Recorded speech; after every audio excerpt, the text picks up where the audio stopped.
رات بیت چکی تھی۔ کربلا کی خاموش فضا میں ایک عجیب سی سنجیدگی تھی۔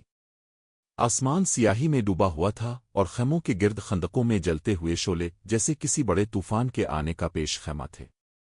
عاشور کی صبح طلوع ہو رہی تھی اور ہر ذی شعور جانتا تھا کہ یہ دن معمولی نہیں، یہ تاریخ بدلنے کا دن ہے، انسانیت کی کسوٹی پر وفا، صبر اور قربانی کا آخری امتحان۔ امام حسین رات بھر اللہ کے حضور جھکے رہے، کبھی سجدے میں، کبھی دعا میں، کبھی تلاوت میں۔ ان کے چہرے پر سکون تھا، جیسے کوئی شہزادہ اپنے رب کے حضور حاضری کے لیے تیار ہو رہا ہو۔ علی اکبر، حضرت قاسم، حضرت عباس، حضرت زینب، حضرت کلثوم اور باقی تمام اہل بیت ایک عجیب روحانی کیفیت میں تھے۔ صبح ہوتے ہی امام حسین نے اپنے اصحاب کو جمع کیا۔ ان کے چہروں پر نور تھا، مگر ساتھ ہی غم اور ذمہ داری کی گہرائی بھی۔ امام نے فرمایا، اللہ کا شکر ہے کہ اس نے ہمیں آج کے دن تک مہلت دی۔ یہ دن ہے ہمارے دین کی سربلندی کا، یہ دن ہے صبر اور وفا کے امتحان کا۔ جو کوئی بھی میرے ساتھ رہنا چاہے وہ رہے، میں کسی پر زبردستی نہیں کرتا۔ کچھ دیر بعد امام حسین نے خیموں کے ارد گرد حفاظتی خندق کی نگرانی کی۔ حضرت عباس اور دیگر جوانوں نے اس خندق میں آگ روشن کی تاکہ دشمن صرف ایک سمت سے آ سکے اور بچوں و خواتین کا تحفظ ممکن ہو۔ اسی دوران امام زین العابدین، جو شدید بیمار تھے، اپنے بستر پر ناتواں حالت میں لیٹے تھے۔ امام حسین ان کے سرہانے بیٹھے، ان کے ماتھے پر ہاتھ رکھا اور کہا، بیٹا، میرے بعد تم اہل بیت کے وارث ہوگے، صبر کرنا اور اللہ کے فیصلے پر راضی رہنا۔ حضرت زیب، جنہوں نے بچپن سے لے کر اب تک زندگی کی ہر سختی دیکھی تھی، آج اپنے بھائی حسین کے چہرے پر وہ نور دیکھ رہی تھی جو شہادت کا پیغام دے رہا تھا۔ دل میں طوفان تھا، مگر چہرہ مضبوط، لہجہ پر عزم۔ پھر امام حسین نے اپنے اہل بیت کے لیے ہتھیار تیار کرنے کا حکم دیا۔ لباس شہادت پہنا گیا، گھوڑے تیار کیے گئے اور سب کو نماز فجر کی تیاری کا حکم ہوا۔ صبح کی روشنی کربلا کے صحرا پر چمک رہی تھی، مگر یہ روشنی سورج کی نہیں، شہادتوں کی تھی۔ نماز فجر کا وقت آ چکا تھا۔ امام حسین نے خیموں کے قریب میدان میں سب اصحاب کو جمع کیا۔ امام نے خود جماعت کروائی۔ سب نے آخری بار اپنے رب کے حضور سر۔ یہ وہ نماز تھی جو نہ صرف خالق کے سامنے عاجزی کا مظہر تھی، بلکہ ایک نئی تاریخ کا آغاز بھی تھی۔ جھکایا۔ نماز کے بعد امام حسین نے سب کو ایک نظر دیکھا۔ ان کے ساتھ صرف 72 افراد تھے، جن میں 32 سوار اور 40 پیادہ تھے، مگر یہ لوگ تعداد میں کم ہو کر بھی ایمان و وفا کے پہاڑ تھے۔ ان کے دل خوف سے خالی اور یقین سے بھرے ہوئے تھے۔ امام حسین نے مختصر مگر پر اثر خطبہ دیا۔ اے لوگو، تم سب کو معلوم ہے کہ ہم کس مقصد کے لیے نکلے۔ ہم اقتدار کے لیے نہیں آئے، نہ کسی جھگڑے کے لیے۔ ہم صرف دین محمدی کی حفاظت کے لیے، عدل کو قائم کرنے کے لیے اور ظلم کے خلاف آواز بلند کرنے کے لیے آئے ہیں۔ اگر ہم شہید ہو جائیں تو سمجھو ہم کامیاب ہو گئے۔ ان کے الفاظ سن کر اصحاب کی آنکھیں اشکبار ہو گئیں، مگر ان کے حوصلے بلند ہو گئے۔ اسی دوران یزیدی لشکر کی صفیں بن چکی تھیں۔ تقریباً 30,000 سپاہیوں کا لشکر میدان کے دوسری جانب کھڑا تھا۔ ان کے کمانڈر عمر بن سعد نے کربلا کی زمین کو خون سے رنگنے کا فیصلہ کر لیا تھا۔ شمر، ہرملہ، سنان، خولی سب اپنے اپنے ناپاک ارادے لیے کھڑے تھے۔ امام حسین نے ایک بار پھر یزیدی لشکر کی طرف صلح اور بات چیت کی کوشش کی۔ حضرت ظہیر بن قیع اور حضرت حبیب بن مظاہر کو گفتگو کے لیے بھیجا گیا، مگر جواب میں صرف تلوار کی زبان بولی گئی۔ امام حسین نے اصحاب کو محاذ پر کھڑا کیا۔ حضرت ظہیر بن قیع ایک جانب، حضرت حبیب بن مظاہر دوسری جانب۔ حضرت عباس کو علم دیا گیا اور امام حسین مرکز میں خود کھڑے ہو گئے۔ امام نے خیموں کی پشت پر خندق میں آگ روشن رکھنے کا حکم دیا تاکہ دشمن پیچھے سے حملہ نہ کر سکے۔ ادھر سے پہلا حملہ یزیدی لشکر نے کیا۔ تیر اندازی کا آغاز ہوا۔ امام حسین نے فرمایا، اے میرے ساتھیو، جنت تمہیں پکار رہی ہے، تیار ہو جاؤ۔ سب سے پہلے امام حسین کے چند غلام اور آزاد کردہ ساتھیوں نے میدان میں جا کر جنگ کی۔ انہوں نے بہادری سے کئی دشمنوں کو واصل جہنم کیا اور خود شہادت کا تاج پہنا۔ پھر امام نے حضرت علی اکبر کو سینے سے لگایا، آنکھوں میں آنسو تھے مگر دل میں فخر۔ فرمایا، بیٹا،